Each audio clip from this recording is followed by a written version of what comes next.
गुरुर्ब्रह्मा गुरुर्विष्णू गुरुर्देवो महेश्वरा गुरुर् साक्षात परब्रह्म तस्मै श्री गुरवे नमः. हरि ओम. पूज्याय राघवेंद्राय सत्यधर्म रथाय च भजतां कल्पवृक्षाय नमतां कामधेनवे आपादमौलिपर्यन्तां गुरुनामाकृति स्मरे तेन विघ्नाः प्रणश्यन्ति सिद्धन्ति च मनोरथा. हरि ओम. कानिफा प्रबुद्ध नारायणा नाथ पंथी का पालिका ब्रह्मचर्या तुझा ठेवा सिद्धनाथा कानुका ग्रंथ करता योगी राजा मंत्र सिद्ध गुरु सेवका कुर्या सदा मंगलम शिवमंगलम गुरु मंगलम शिवमंगलम ज्ञानमंगलम. हरि ओम. हरि ओम. हरि ओम.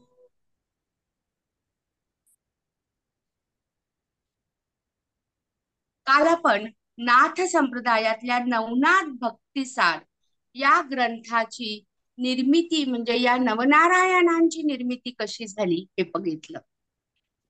आज आपण बघत आहोत की या नवनारायणांच्या निर्मिती करण्यापाठीमागे आणि या भूतलावर विविध संतांनी जो जन्म घेतला आणि या जगताच्या कल्याणाचा वसा घेऊन आपलं आयुष्य समर्पित केलं. त्याग श्रद्धा भक्ती ज्ञान अन्नदान या सगळ्याच्या गोष्टीवर उभं असणारा हा संतांचा महान ठेवा आपल्या महाराष्ट्राला आणि भारतभूमीला मिळाला. संतांचं साम्राज्य आहे म्हणून आपलं अस्तित्व आहे, म्हणून आपल्या मानवी जीवनात जीवन जगण्याचा सत्याचा आणि सात्विकतेचा श्वास आहे. आणि म्हणून त्याच्या पाठीमागे तपसाधना आहे, त्याच्या पाठीमागे आनंद आहे, त्याच्या पाठीमागे खऱ्या अर्थाने उभं राहिलेली मंत्राची साधना आहे, उपासना आहे. या नवनाथ भक्तिसार या ग्रंथातल्या पहिल्या अध्यायामध्ये मच्छिंद्रनाथांचा जन्म कसा झाला, मच्छिंद्र हे नाव कसं आलं नवनाथांच्या मध्ये, आणि नवनाथ चरित्र गाथा नवनाथांची गाथा आपण जे दूरदर्शनवर बघतो त्यात या सगळ्या नाथांच्या कथा आपण अगदी जवळून बघत असतो. आणि या नाथांच्या कथा बघत असताना आपल्या मनात अनेक प्रकारची जिज्ञासा निर्माण होते. त्यांची वेशभूषा, त्यांचं ज्ञान, त्यांचा संवाद, त्यांचं एकामेकांशी असणारं घनिष्ठ नातं, गुरु शिष्याची ही घनिष्ठ जोडी, या सगळ्या गोष्टी मनात ठसतात की नाही हो. आणि असं वाटतं अरे हे नातं कसं निर्माण होतं, या नात्यात एवढी ओढ कशी हो, या नात्यातलं प्रेम इतकं घट्ट आहे की त्याच्याशिवाय दुसरं विश्वच वाटू नये, बाकी सगळं जग मिथ्या वाटावं. या नात्यामध्ये असणारा हा ओलावा, आपलेपणा, चैतन्याची नांदी, हे सगळं कसं निर्माण झालं. मग नाथ संप्रदाय असो, दत्त संप्रदाय असो, वारकरी संप्रदाय असो किंवा समर्थांचा समर्थ संप्रदाय असो, नात्या नात्यामधली ही घट्ट वीण श्रद्धेने भक्तीने निष्ठेने ओली गेली. आणि मग हे ओणं एकामेकांच्या मध्ये असणार जे एक वेगळ्या ऋणानुबंधांचं असणारं हे रेशमी नातं, हे कसं निर्माण होतं हो. जे नातं सामान्य पातळीवरच्या सांसारिक पातळीवर सुद्धा राहत नाही. राहतं, चार माणसं एकत्र राहतात चार भिंतींमध्ये, पण त्यांच्यातले सुद्धा विचार भिन्न आहेत, त्यांच्यातले आचार भिन्न आहेत, आवडीनिवडी भिन्न आहेत, पुन्हा मतभेदही वेगळे. त्याच्यात सुद्धा तुझं माझं आहे, त्याच्यात अहम आहे, त्याच्यात मीपणा आहे. आणि नवरा बायकोच्या नात्यात तर घटस्फोटासारखा कायद्याने दिलेला मोठा मार्ग आहे. बाकी नात्याला नाहीये पण त्या नात्याला आहे.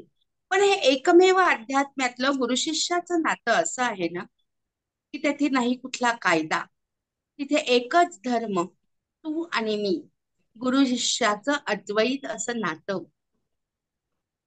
हे नातं इतकं छान आहे ना हो, की जेव्हा आपण आपले गुरु करतो ना, आणि आपण जेव्हा त्यांच्याशी एकरूप होतो ना, तेव्हा या नात्यांची वीण सहजपणे उलगडली जाते हो. आणि मग लक्षात येतं पराकोटीची भक्ती आणि पराकोटीचं प्रेम आणि स्वतःपेक्षा आपल्या गुरुवर असणारा विश्वास, याने ती वीण घट्ट बांधली गेली आहे. पण त्यासाठी आपली पण पराकोटीची भक्ती असावीच लागते. आणि मग ही पराकोटीची भक्ती कशातून येते, हे नवनाथ भक्तिसार मधून सांगितलंय. हे गुरु शिष्य नात्यातून उलगडून दाखवलंय. आणि म्हणूनच हा नवनाथ भक्तिसार ग्रंथ आहे.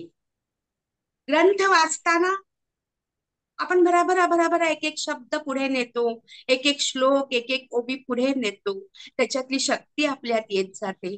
पण त्याच्या मुळात गर्भात जी नाळ जोडली गेली आहे ना, जशी मातेच्या उदरात एखादा बालक असतो आणि ती नाळ त्याच्याशी जोडली गेलेली असते, तसं हे गुरु शिष्याचं नातं हो फार वेगळं आहे, रक्ताच्या नात्यापेक्षाही वेगळं. आणि हे समजून घेण्यासाठीच नवनाथ भक्तिसार हा ग्रंथ वाचा. भौतिकशास्त्र, रसायनशास्त्र, जीवशास्त्र, तुमच्या प्रत्येक विज्ञानातल्या शाखा घ्या, भाषांचं प्रमाण घ्या, व्याकरणाचं प्रमाण घ्या, पर्यावरण शास्त्र घ्या, सगळ्याचं मूळ नातं, मूळ नाद या गुरु शिष्याच्या नात्यात जडलंय, त्यांच्या संवादात आहे आणि या संप्रदायाच्या तत्वज्ञानात आहे. आणि ते आपल्या हातात गवसतं ना, तेव्हा पोथी पठण करताना प्रत्येक वेळेस ती पोथी आपल्या सद्गुरूंची आहे अशी जाणीव होते. हे जाणीव तुम्हाला हे अध्यात्म करून देतं, हे ज्ञान करून देतं. आणि हेच आता आपल्याला मच्छिंद्रनाथांच्या जन्मातून कळेल. हे सगळं बोलत असताना एक गोष्ट प्रकर्षाने जाणवते. माझे सद्गुरू देवेंद्रनाथ महाराज आणि त्यांच्या गादीवर विराजमान असणारे नवनाथ देवस्थान सेवा मंडळ ट्रस्ट अहमदनगरचे पीठाधिपती, आज ते सदैही नाहीयेत, खगेंद्रनाथ यांनी या उपासनेचं, या शिवमंत्राचं आणि सद्गुरूं दिलेल्या मंत्रांचं महत्व त्यांच्या सिद्ध शाबरीतून सिद्ध केलं. आज मच्छिंद्रनाथांसारखा एक छोटासा मुलगा जेव्हा मच्छिंद्रनाथ होतो, तेव्हा त्याच्या जीवनातलं हे सद्गुरूंचं मंत्रांचं स्थान किती मोठं आहे, हे या काव्यातनं आधी आपण समजून घेऊ आणि मग मच्छिंद्रनाथांच्या जन्माकडे वळू. मच्छिंद्रनाथांचा जन्म आणि गुरुमंत्र यांचं इतकं जवळचं नातं आहे ना, की या नात्यातूनच हा संप्रदाय उभा राहिला. महाविष्णूचा अवतार घेऊनी राम जन्मला, महाविष्णूचा अवतार घेऊनी राम जन्मला, युगायुगात तो देव अधिपती झाला.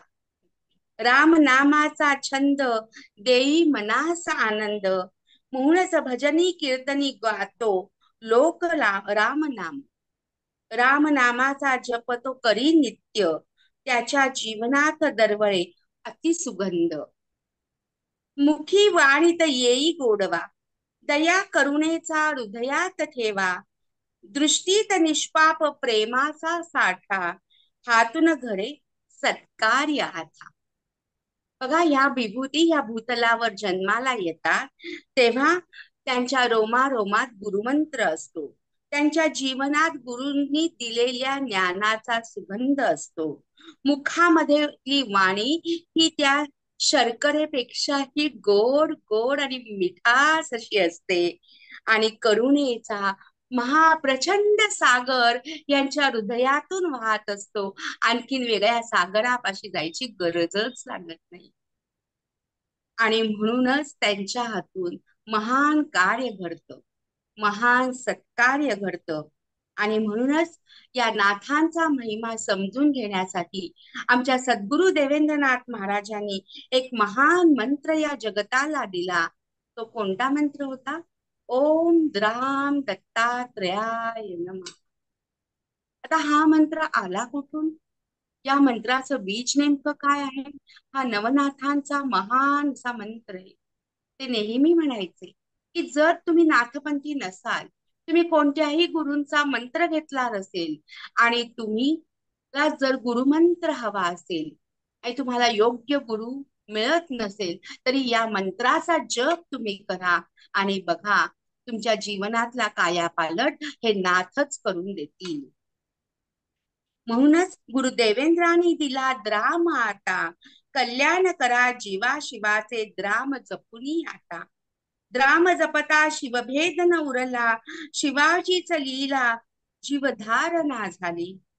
बघा मच्छिंद्रनाथांचा जन्म, आधी त्यांना शिव भेटले साक्षात शंकर आणि नंतर गुरु दत्तात्रय कसे भेटले आपण बघणार आहोत. पण ह्या गोष्टी शिव भेटला, शिवाजीच लीला जीवधारणा झाली. मच्छिंद्रनाथांच्या जीवनाशी या शाबरी सिद्ध वाक्यातलं या पंक्ती अगदी तंतोतंत आहेत. परत एकदा ऐका. राम जपता जपता शिवभेद न उरला, शिवाचीच लीला जीवधारणा झाली. म्हणे जप द्राम आला, राम द्राम भिन्न न आता. जपता मंत्र मिळेल मुक्ती आता, साठा पुण्याईचा शिव दरबारी जाईल आता. निर्मात्याच्या चरणी आत्मज्योत ही विसावेल आता. गुरुचरणाशी एकनिष्ठ झाल्यानंतर, गुरुचरणाचा ध्यास लागल्यानंतर, गुरुमय झाल्यानंतर आणि गुरुशिवाय दुसरं विश्वच न दिसणार असा तुमचा देह, असं तुमचं मन, असं तुमचं चित्त, असं बुद्धी, अशी तुमची धारणा, असा तुमचा जीवन सिद्धांत होतो. तेव्हा आपलं शरीर हे आपलं न राहता गुरुशी एकरूप होऊन जातं. ती जणू आत्मज्योत असते. म्हणून त्या ज्योतीला स्थिर ठेवण्याचं, अष्टांग योग देण्याचं, ज्ञान देण्याचं काम नवनाथांनी केलं. त्याच्यातली पहिली नाथ म्हणजे मच्छिंद्रनाथ. अशा या मच्छिंद्रनाथांचा जन्म कसा झाला? तर एक दिवशी शिव आणि पार्वती हे कैलास पर्वतावर बसले होते.